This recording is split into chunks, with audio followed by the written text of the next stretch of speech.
ఈరోజు నెల్లూరు జిల్లాకు సంబంధించి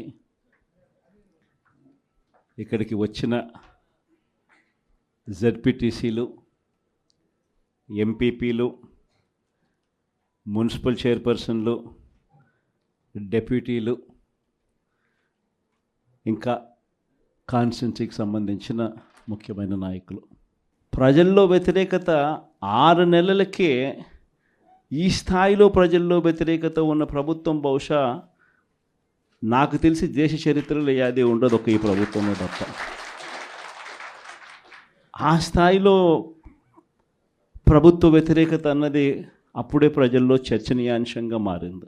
మొట్టమొదటిసారిగా ఈ స్థాయి నుంచి కాదు, ఈ స్థాయిలో కనిపిస్తోంది ప్రజల్లో ప్రభుత్వం మీద వ్యతిరేకత. ఒకవైపున ఎన్నికలప్పుడు తానిచ్చిన మాటలేమిటి, ఎన్నికలప్పుడు వాళ్ళు చెప్పిన మేనిఫెస్టో ఏమిటి, ఎన్నికలప్పుడు వాళ్ళు చెప్పిన వాగ్దానాలు ఏమిటి, చివరికి దాదాపుగా 8 నెలలు కావస్తూ ఉంది.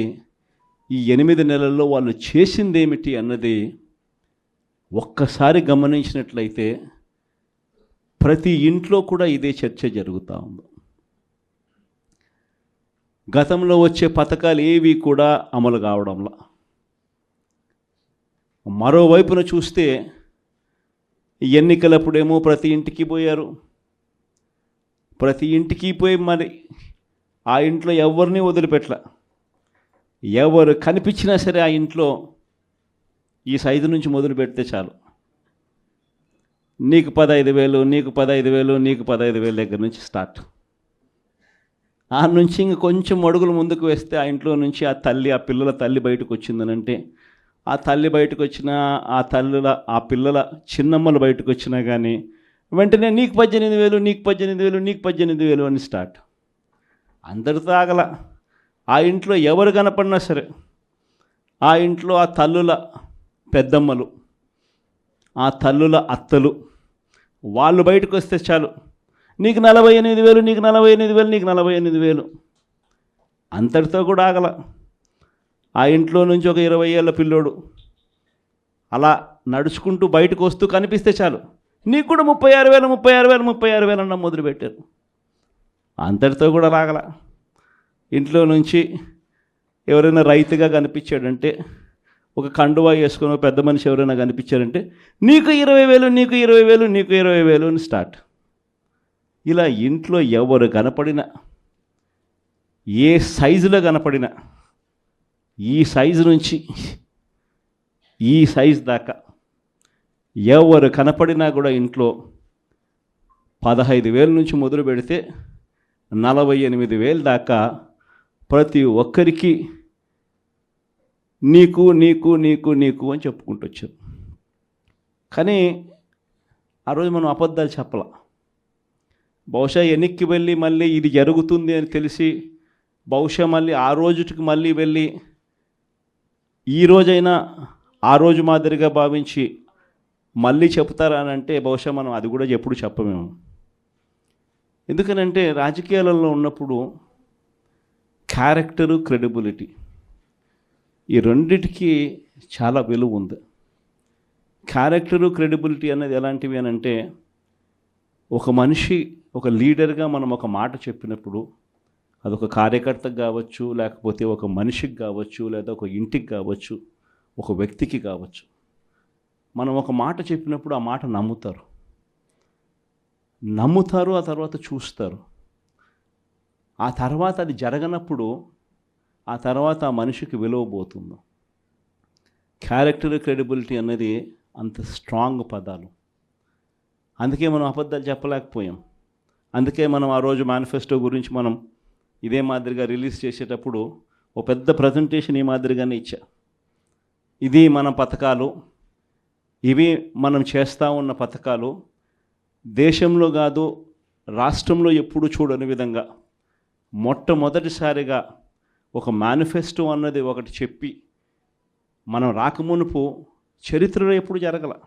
మనం రాకమునుపు ఏ రాజకీయ నాయకుడైనా కూడా మేనిఫెస్టో అంటే ఎన్నికలప్పుడు ఇంతలా పుస్తకం చెప్పేవాళ్ళు, ఎన్నికలు అయిపోయిన తర్వాత దాన్ని చెత్తపుట్టలో పడేసేవాళ్ళు.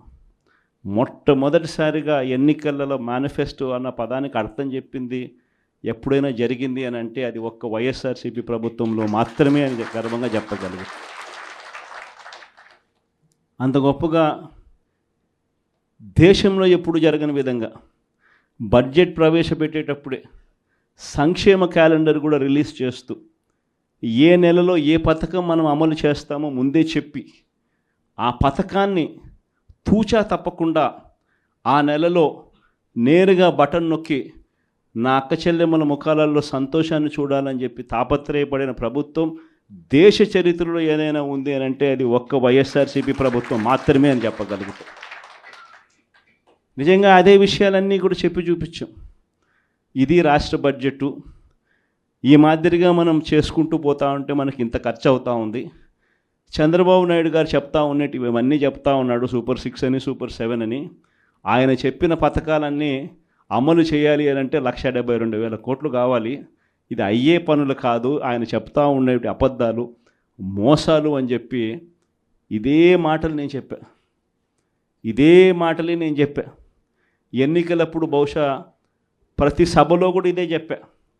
చంద్రబాబు నాయుడు నమ్మడము అని అంటే చంద్రముఖిని నిద్ర లేపడమే అని చెప్పా.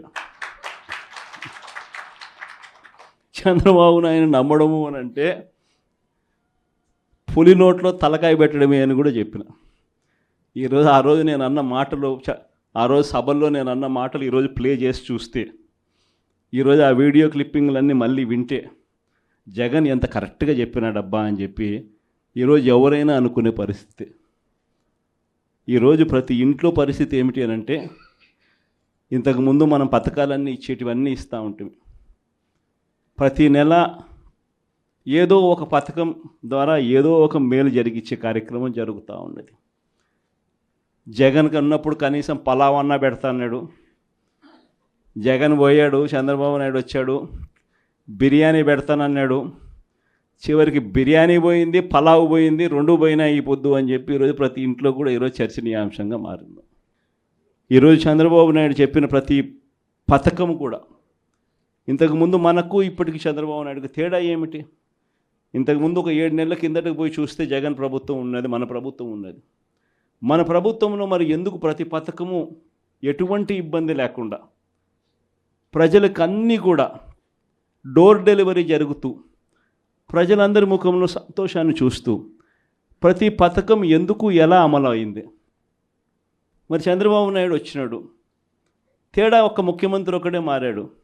మరి ఎందుకు చంద్రబాబు నాయుడు చేయలేకపోతా ఉన్నాడు?